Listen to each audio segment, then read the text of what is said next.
Okay, so now you've learned some great free traffic tactics to pour visitors into this funnel during this traffic phase. And like I said, in later modules, you'll learn some paid advertising as well. But now you need to learn how to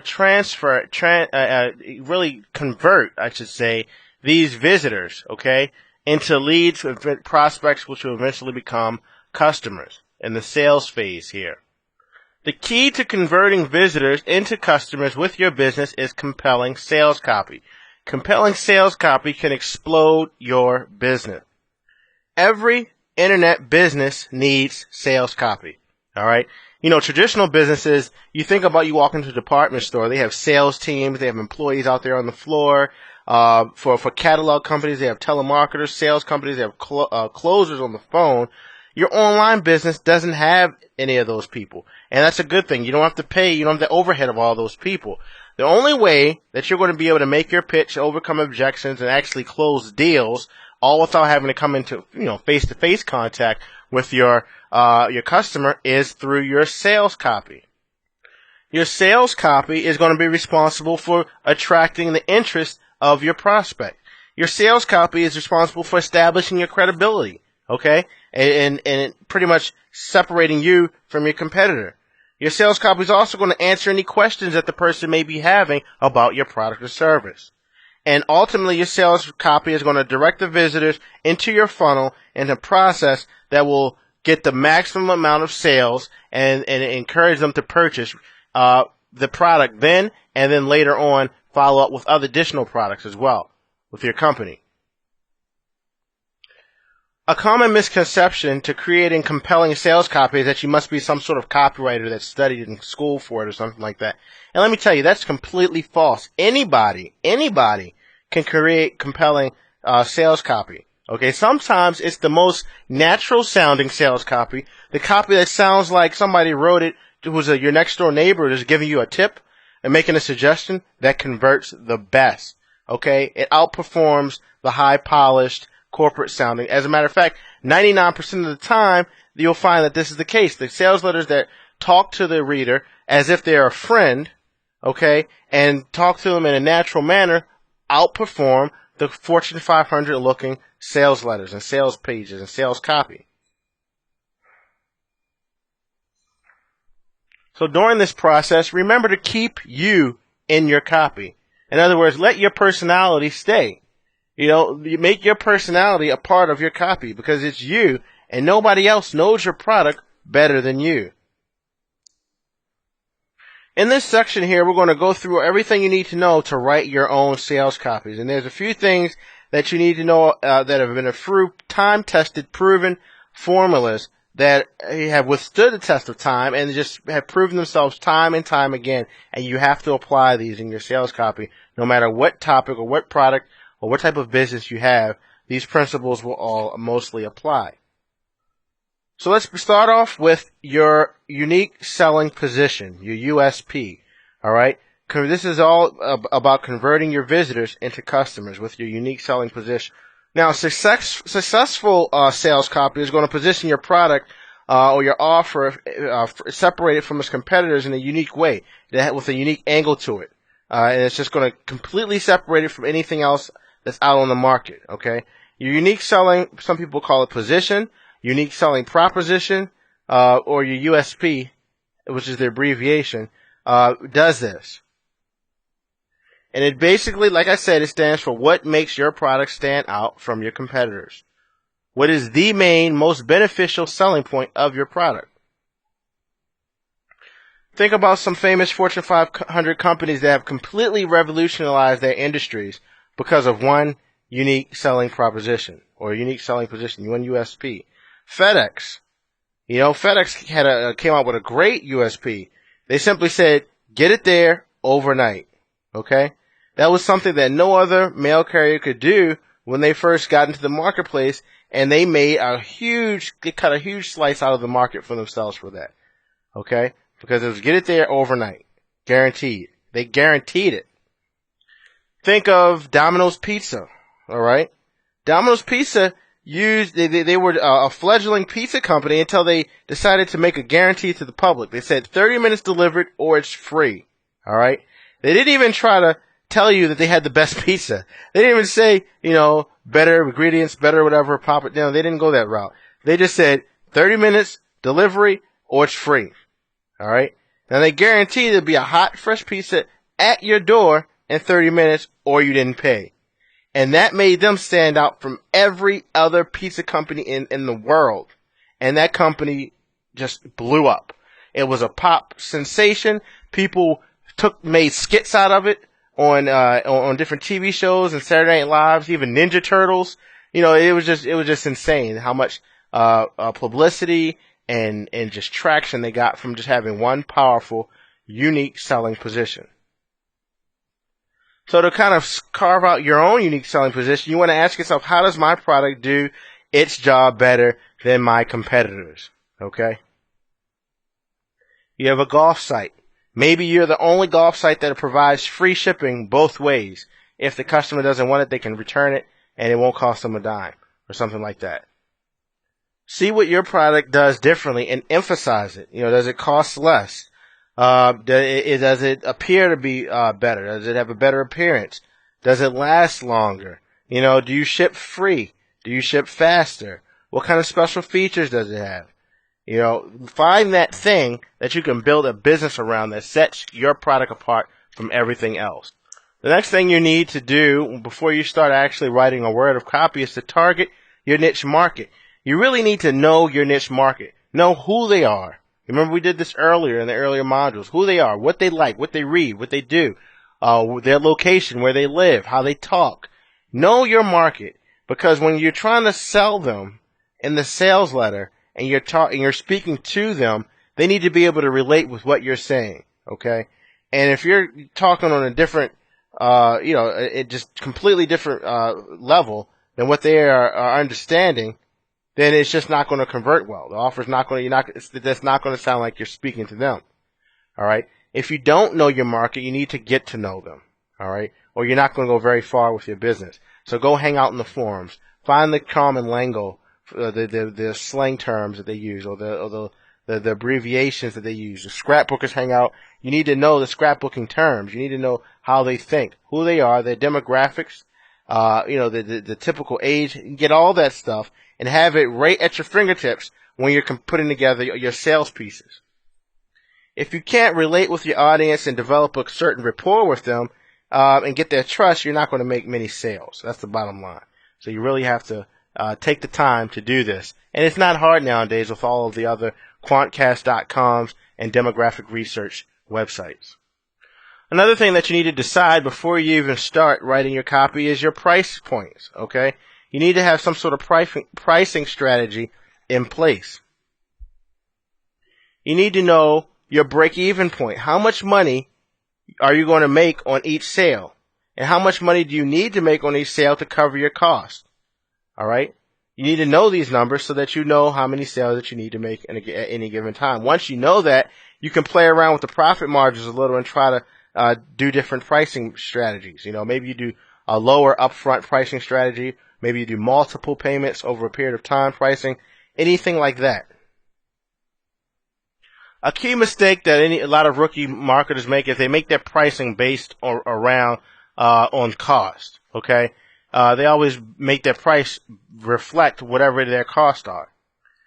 You need to charge the maximum amount your customers are willing to pay without you losing a significant amount of sales. Okay,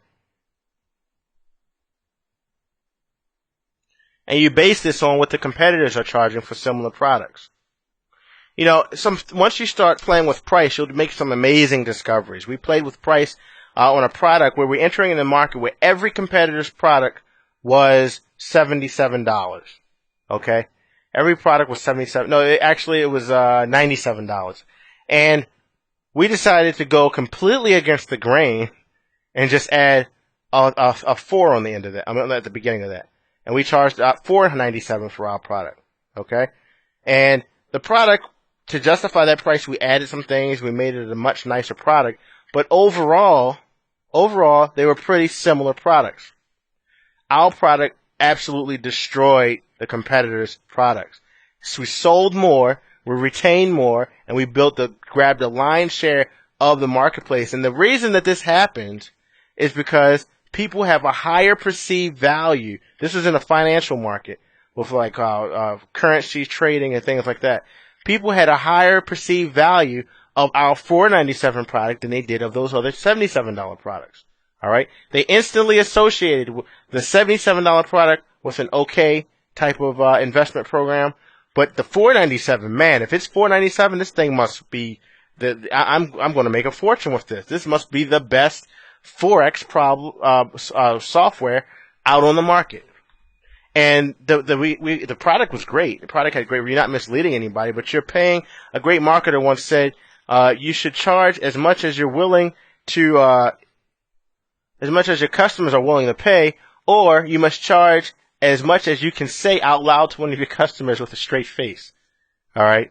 Either one of those will apply, but the point is, the price is not going to reflect the actual cost. If that were the case, the price would probably be around 15 cents or so, or because with digital media, it's not going to cost much to produce that product. So it's important just to remember that a low price can sometimes be just as bad as an overprice. All right, you can still shoot yourself in the foot because the perceived value of your product will just be down the drain. One thing to keep in mind is that you can always come down in price. All right, if you started out with a product that was $9.97 and you came down to $4.97, nobody's going to second guess that. They're just going to think you're offering some kind of a killer sale. All right, it's easier to come down in price. If you come out in the marketplace at $47, and then all of a sudden tomorrow you have a product at $9.97, now there's some questions. All right, now there seems to be, so you can always drop the price. Now, when you're establishing your price points, you really want to keep a few things in mind that have been proven over the test of time. That the pricings that you see, there's certain prices that you can set for your product that will always outsell any other price that you could set. In other words, if you had this one product for $31 even, or just $30, and you had another product for $29.95, the $29.95 9 times out of 10 will always outsell the product that is priced at $30. It's just something about the way the psychology and seeing the $29.95 that people will buy. More people will buy it than they will if they see the flat out $30. All right. Some of these other high converting price points are $37, $47, $57, $67, $97. You see that there's a skip of $77. 77 doesn't convert as high as a 67 will, or 97. $197 and $297, and then from there it can go up to $497 and so on. And I'm sure you've seen products online, if you're familiar with online marketing products and funnels, for $997, okay, or $1997. You always want to try to end your product price with a 9 or a 7, and you can test the cents. Sometimes you'll do instead of 30, 30 will sell less than $29 will. And for example, 40 for $40. If you tested $40 against a price point of $37 or $39, the $37 and the $39 would always outsell the $40.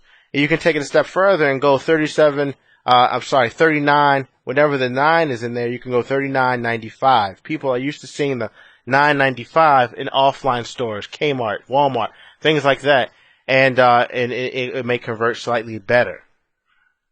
One of the key things that people get wrong when trying to do their online sales copy is that they try to sell their product with features, okay? You need to understand the difference between features and benefits. Benefits sell your product, features tell about your product. So just remember, features tell, benefits sell, okay?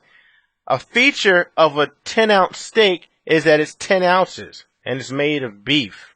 All right.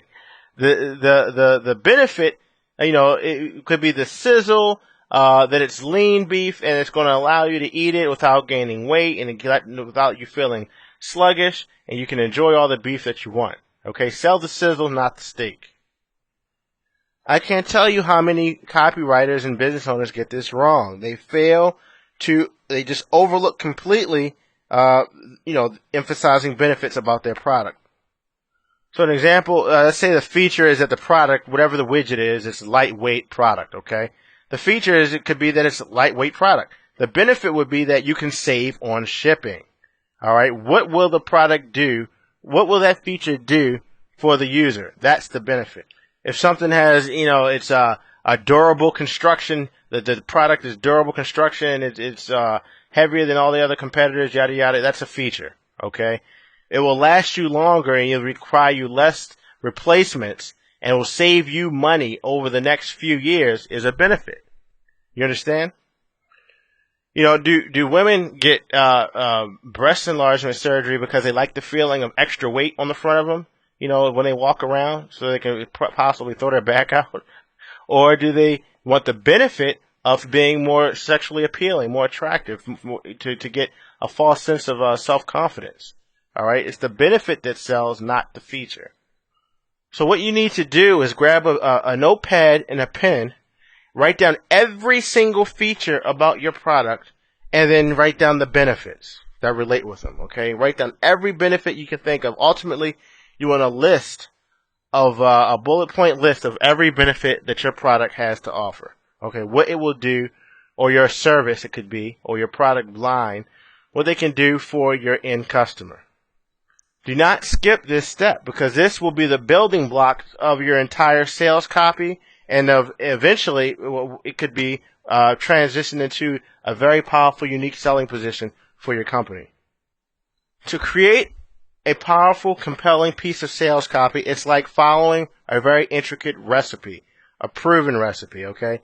You can't make this world-class cake without including the eggs, okay? You can make a replacement, but it's just not going to be the same. So treat this process that you're about to learn as a delicate recipe that you must follow exactly. All right? And before you even start cooking in the kitchen, there's some things that you need to know. One of those is you need to have your list of benefits right there in front of you. All right? You also need to know who it is that you're targeting. Who is your target market? Remember, we told you to get this information, and it's for a reason. You have to know who they are, how they think, what they like, and what they do online. Okay? Have that in front of you. Also know what your unique selling position is going to be. How are you different than your competitors? How are you better than your competitors? Okay? Why does your product stand apart from your competitors? Why does your product stand out? And you also want to know, in general, how much you're going to charge. All right? What will your profit margin be? How are you going to add additional value to the product or services that you're offering? If you have this information in front of you, then you can proceed with the next section of this video, which is actually structuring and putting together your sales letter. Without that information, you really cannot put together an effective, highly compelling, high converting sales letter. So go ahead and do those things if you haven't already, and then move on to the first stage of creating your sales copy.